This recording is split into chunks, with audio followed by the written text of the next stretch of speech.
महादेव। गुरु ज्ञान YouTube channel में आप सभी का स्वागत है। तो दोस्तों, जैसा कि आज पूरा विश्व अंतर्राष्ट्रीय योग दिवस मना रहा है, आप सभी को अंतर्राष्ट्रीय योग दिवस की हार्दिक शुभकामनाएं। आज की वीडियो में हम आपको बताएंगे योग क्या है, उसकी हमारे जीवन में क्या महत्ता है और योग दिवस क्यों मनाया जाता है। तो वीडियो को शुरू करते हैं। सबसे पहले हम बताएंगे कि योग क्या है। जानिए, संस्कृत की युज धातु से योग शब्द बना है। इसका अर्थ एकजुट होना, एकीकृत होना है। उपनिषद, महाकाव्य, पुराण और योग सूत्र ने योग शब्द का प्रयोग शरीर, इंद्रियों, दिमाग और बुद्धि को एकजुट और नियंत्रित करने के अर्थ से किया है। अब हम जानेंगे योग का इतिहास। भारत में 5000 साल पहले तक योग का विकास सभी स्तरों पर किया गया, जिसमें शारीरिक, मानसिक, भावनात्मक और आध्यात्मिक रूप शामिल थे। योग का उल्लेख ऋग्वेद में किया गया है, जो संभवतः 5वीं या 6वीं शताब्दी ईसा पूर्व के आसपास विकसित हुआ था।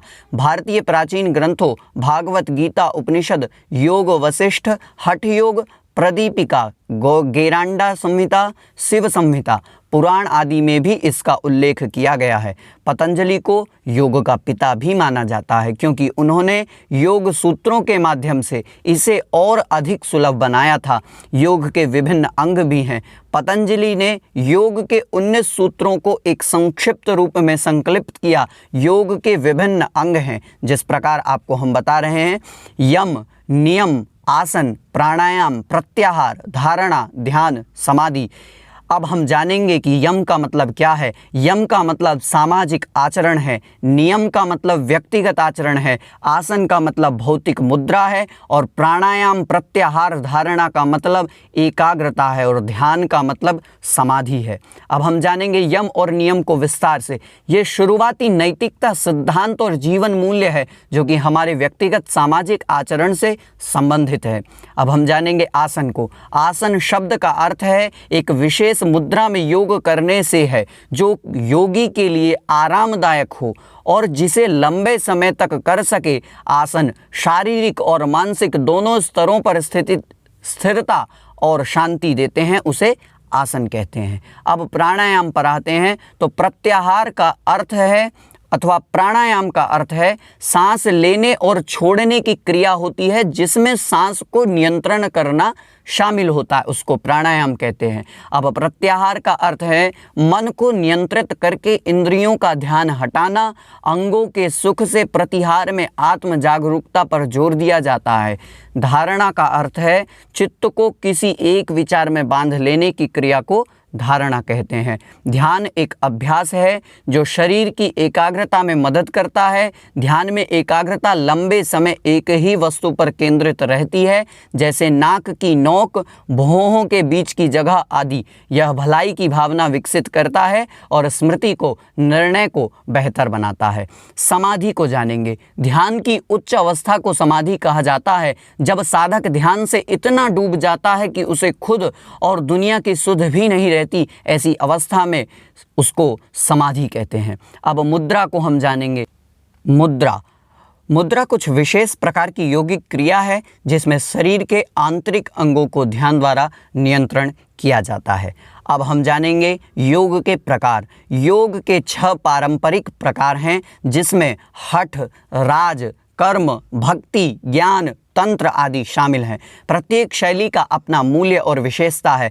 अब हम जानेंगे कि योग का महत्व क्या है। अच्छा स्वास्थ्य प्रत्येक मनुष्य का अधिकार है। हम में से ऐसा कोई भी मनुष्य नहीं होगा जो अपने स्वास्थ्य को अच्छा नहीं देखना चाहता हो। तो जो व्यक्ति अपने स्वास्थ्य को अच्छा देखना चाहता है, मैं उन सभी से गुरु ज्ञान यूट्यूब चैनल के माध्यम से अनुरोध करता हूं कि आप योग करें और रहें निरोग। लेकिन स्वास्थ्य निर्भर करता है व्यक्तिगत, सामाजिक और पर्यावरणीय कारकों पर। सकारात्मक स्वास्थ्य का अर्थ केवल अरोग होना नहीं है, ऊर्जावान होना भी आवश्यक है। आज कई आधुनिक और स्वदेशी तरीके हैं जिनकी मदद से बीमारियों से सफलतापूर्वक लड़ा जाता है। योग, प्राकृतिक चिकित्सा, आयुर्वेद, यूनानी, होम्योपैथी को स्वदेशी प्रणालियों के बीच वर्गीकृत किया जाता है, जबकि एलोपैथिक प्रणाली को आधुनिक और लोकप्रिय चिकित्सा प्रणाली के रूप में वर्गीकृत किया जाता है। योग उपचार की सबसे शक्तिशाली दवा प्रणाली में से एक। योग को बढ़ावा देने के लिए आपने जीवन शैली के रूप में इसे अपना सकते हैं, जिससे शारीरिक और मानसिक दोनों को लाभ मिलता है। वर्तमान काल में योग की स्थिति। हम अंतर्राष्ट्रीय योग दिवस क्यों मना रहे हैं? भारतीय परंपरा में इसकी उत्पत्ति के बावजूद योग ने भारत की भौगोलिक और सांस्कृतिक सीमाओं को पार किया। विभिन्न दार्शनिक सिद्धांतों के साथ विलय हुआ, जिसमें तिब्बती, ताओवादी और बौद्ध योग हैं।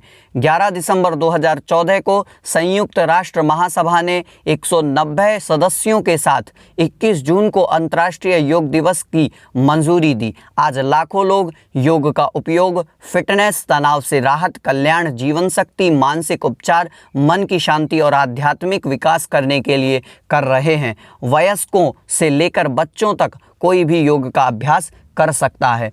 तो दोस्तों, आज की वीडियो में हमने आपको बताया कि योग क्या है, योग क्यों करना चाहिए और हम अंतर्राष्ट्रीय योग दिवस क्यों मनाते हैं। इस वीडियो को अधिक से अधिक शेयर करें, लाइक करें, ताकि उस प्रत्येक व्यक्ति को पता चल सके, प्रत्येक भारतवासी को पता चल सके कि योग क्या है। आप सभी वीडियो में बने रहे। आप सभी का बहुत बहुत धन्यवाद।